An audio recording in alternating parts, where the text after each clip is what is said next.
بسم اللہ الرحمن الرحیم۔ شروع اللہ کے نام سے جو بڑا مہربان نہایت رحم والا ہے۔ یہ واقعہ روزانہ 10 لاکھ گناہ گاروں کی دوزخ سے رہائی منقول ہے کہ جب ماہ رمضان آتا ہے تو جنت کو ایک کنارے سے دوسرے کنارے تک سجایا جاتا ہے، یہاں تک کہ جب اس کی پہلی رات آتی ہے تو عرش کے نیچے مسیرہ نامی تیز ہوا چلتی ہے، تو جنتی درختوں کے پتے پھڑ پھڑاتے ہوئے جنت کے دروازے پر لگتے ہیں، تو ان کی ایسی آواز سنائی دیتی ہے کہ کسی سننے والے نے اس سے زیادہ دلکش آواز کبھی نہ سنی ہوگی۔ پھر زینت سے آراستہ بڑی بڑی آنکھوں والی حوریں جنت کے بالا خانوں میں کھڑی ہو کر پکارتی ہیں، کیا کوئی خوش نصیب ہے جو اللہ عز و جل کو ہمارے نکاح کا پیغام دے تاکہ اللہ تبارک و تعالی ہمارا نکاح اس سے کر دے۔ پھر دربان جنت سے پوچھتی ہیں، اے رضوان، یہ کون سی رات ہے؟ تو وہ ان کو لبیک کہتے ہوئے جواب دیتا ہے، اے حسین سیرت ولیو، یہ ماہ رمضان کی پہلی رات ہے۔ اللہ تبارک و تعالی نے فرمایا کہ اے رضوان، میرے محبوب صلی اللہ علیہ وسلم کی امت کے روزے داروں کے لیے جنت کے دروازے کھول دو۔ اے جبریل، زمین کی طرف جاؤ، مردود شیاطین کو زنجیر میں جکڑ دو اور ان کے گلے میں توق ڈال کر انہیں سمندر کی گہرائی میں پھینک دو، تاکہ یہ میرے محبوب صلی اللہ علیہ وسلم کی امت کے روزے داروں کو فاسد کرنے کی کوشش نہ کرے۔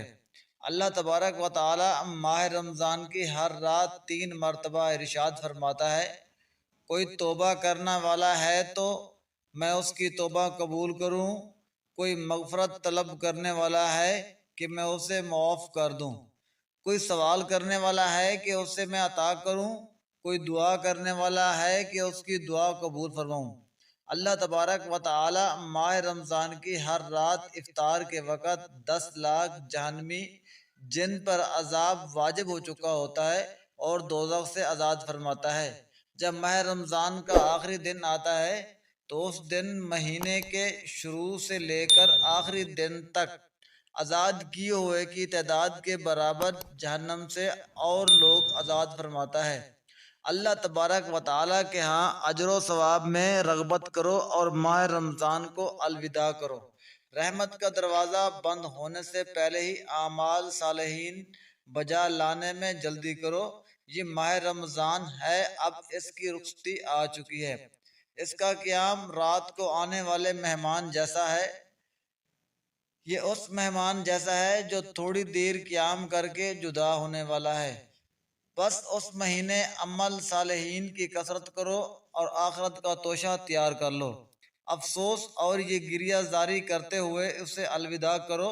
سبحان اللہ، اللہ تبارک و تعالی وہ لوگ خوب ہیں جو شہوات کو چھوڑ کر تنہائی میں قیام کرتے ہیں، قرآن کریم کو ٹھہر ٹھہر کر پڑھتے ہیں۔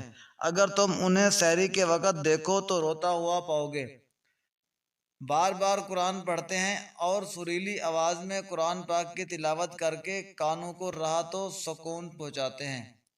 وہ غموں کی چادر لحاف اوڑھ لیتے ہیں اور جب روتے ہیں تو ان کی آنکھوں سے میل اور ان کی آنکھوں سے سیل اشک رواں ہو جاتا ہے۔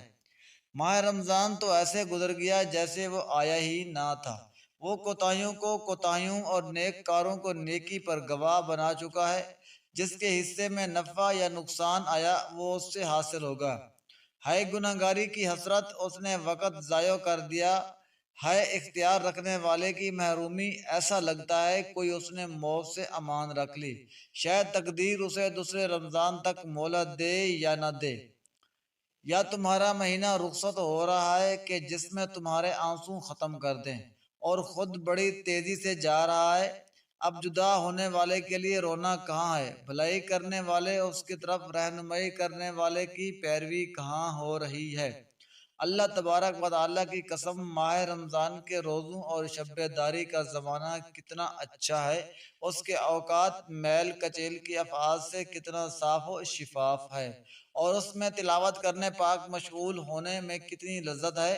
اے کاش میں جان لیتا کہ کس نے ماہ رمضان نے واجبات اور سنتوں کا اہتمام کیا، کس نے اس میں عمل کی عمارت کو تعمیر کرنے کی کوشش کی کہ اس نے لوگوں کے سامنے اور چھپکے اور اخلاص سے عبادت کی اور لکون روزے دار کی آفات اور آزمائش سے محفوظ۔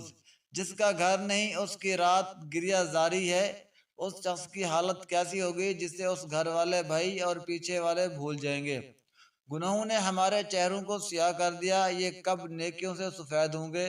اب وقت ہے کہ اللہ تبارک و تعالیٰ کی بارگاہ میں گریہ زاری کر کے کثرت کر لو اور بلند آواز سے اس طرح دعا کرو: یا الہی ہمیں اپنے شفیع المذنبین سید المرسلین نبی صلی اللہ تعالیٰ علیہ وآلہ وسلم کی شفاعت سے مرحوم نہ کر، اور تقوی کو ہمارے لیے سب سے زیادہ نفع بخش سامان بنا دے، اور اس ماہ رمضان میں ہمیں گناہوں میں شمار نہ کر۔ اے الرحم الراحمین، بروز قیامت ہمیں خوف سے امان عطا فرما۔ اللہم صلی علی سیدنا مولانا محمد وعلی آل اصحاب سیدنا مولانا محمد مبارک وسلم صلو علیہ۔ جزاک اللہ خیرہ وما علینا الا البلاغ المبین۔ صدق اللہ العظیم۔ اللہ پاک آپ کو جزائے خیر دے۔